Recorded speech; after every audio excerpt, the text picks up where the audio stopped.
Cette histoire juive, c'est du lourd. Elle va te laisser sans voix. Et elle risquerait même d'apporter un élément qui pourrait transformer ta vie. Alors, regarde ça.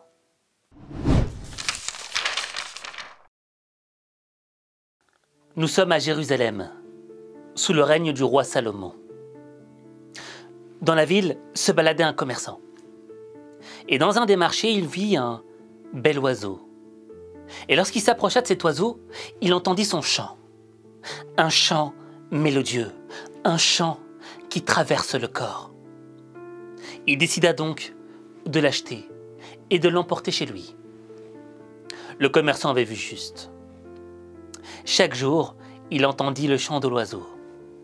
Et ce chant lui procurait du bien pour son esprit. Il ne pouvait plus s'en passer. C'était devenu normal d'entendre l'oiseau chanter. Mais un jour, l'oiseau cessa de chanter. Et le commerçant ne comprit pas pourquoi. Pourquoi du jour au lendemain, cet oiseau qui chantait si magnifiquement bien a-t-il décidé d'arrêter de chanter? Il le ramena donc chez un vétérinaire pour voir si l'animal était malade. Mais ce n'était pas le cas. Il chercha des gens spécialisés dans les oiseaux pour essayer de comprendre pourquoi l'oiseau ne chantait plus.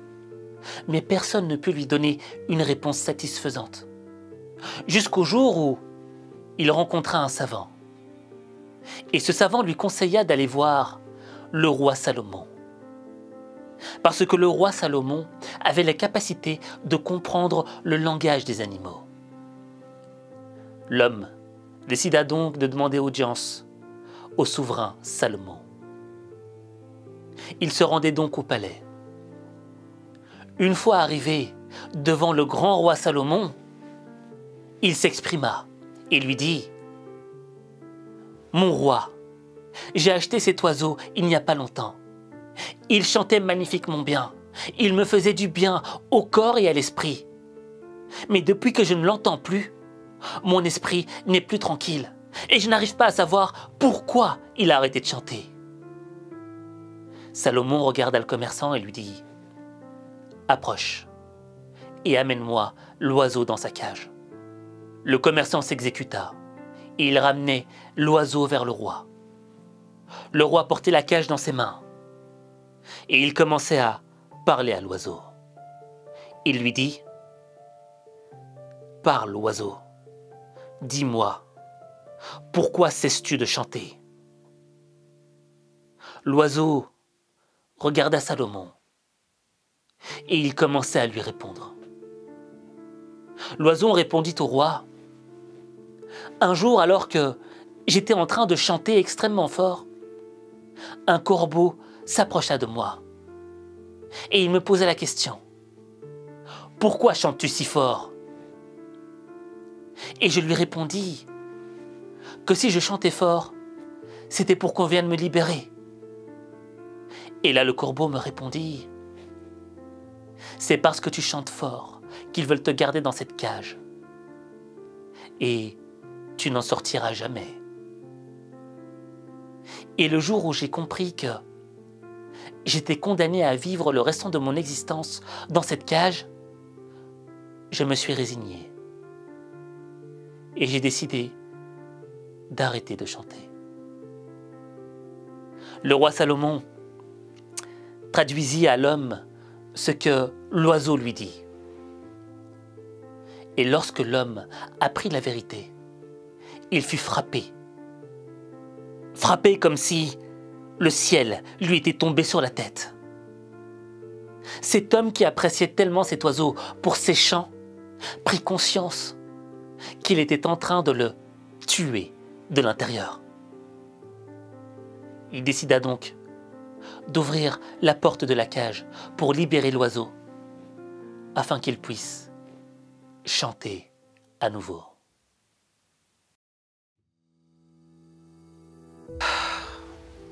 Très belle histoire. Cette histoire, je l'avais lue quand j'étais adolescent. Et elle est tellement vraie. Je veux dire, je ne sais pas si t'aimes aller au zoo, mais moi, j'adore les animaux. Et donc, ça m'arrive souvent d'aller dans des zoos pour les observer, pour les étudier.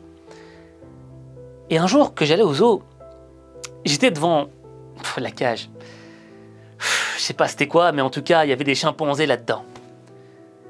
Et ces chimpanzés, je les regardais et dans leur regard, tu sentais qu'ils étaient résignés. Tu sentais qu'ils étaient conscients qu'ils finiraient leur jour dans cette cage. Et tu vois, ce regard, il avait un truc tellement humain que ça m'a choqué. Et j'ai fait le lien avec nos propres vies. Parce que tu vois, parfois dans nos vies, on a beau fournir plein d'efforts pour essayer de changer nos vies, d'essayer de faire quelque chose de notre vie, de sortir de la merde dans laquelle on est parfois, rien ne bouge. On a l'impression de nager à contresens. Et c'est frustrant. C'est frustrant de se dire que tu vas finir ta vie dans un endroit, dans un environnement où tu veux pas être. Un environnement qui te tue de l'intérieur.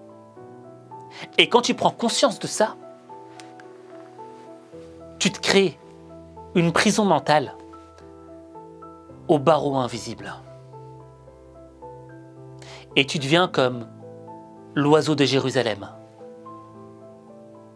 T'as plus envie de chanter. T'as plus envie de rien essayer. T'es juste en train de te tuer de l'intérieur.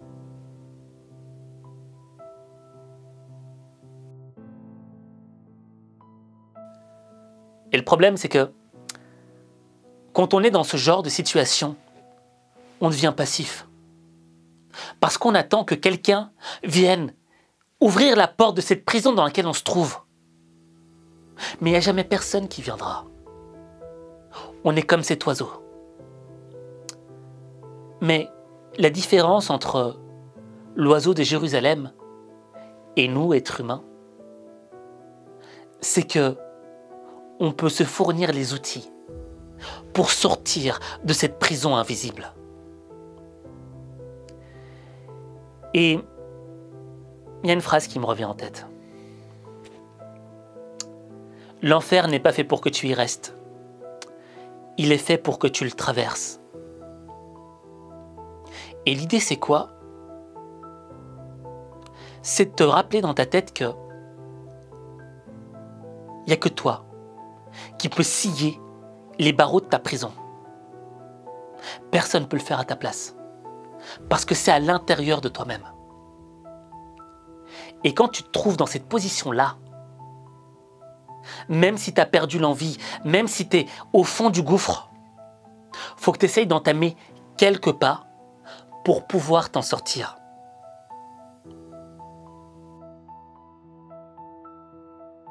Je sais, de ma position, c'est facile. Moi, je suis assis confortablement. Tout va très bien, je suis très heureux. Mais fut une époque où j'étais comme toi, comme l'oiseau de Jérusalem. J'étais frustré. J'arrivais pas à changer de vie. Je ne supportais pas d'être coincé dans un système qui bousillait mon potentiel. Mais je suis la preuve vivante qu'on peut s'en sortir. Et si tu veux t'en sortir, j'ai fait une conférence sur la dépression. Et dans cette conférence, je fais le tour complet qui te permet de réunir tous les outils dont tu as besoin pour scier les barreaux de cette prison mentale dans laquelle tu te trouves.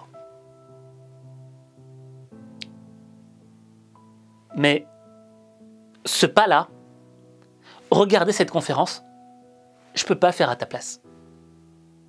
Parce que si tu veux vraiment transformer ta vie, il n'y a que toi qui peux le faire. Il n'y a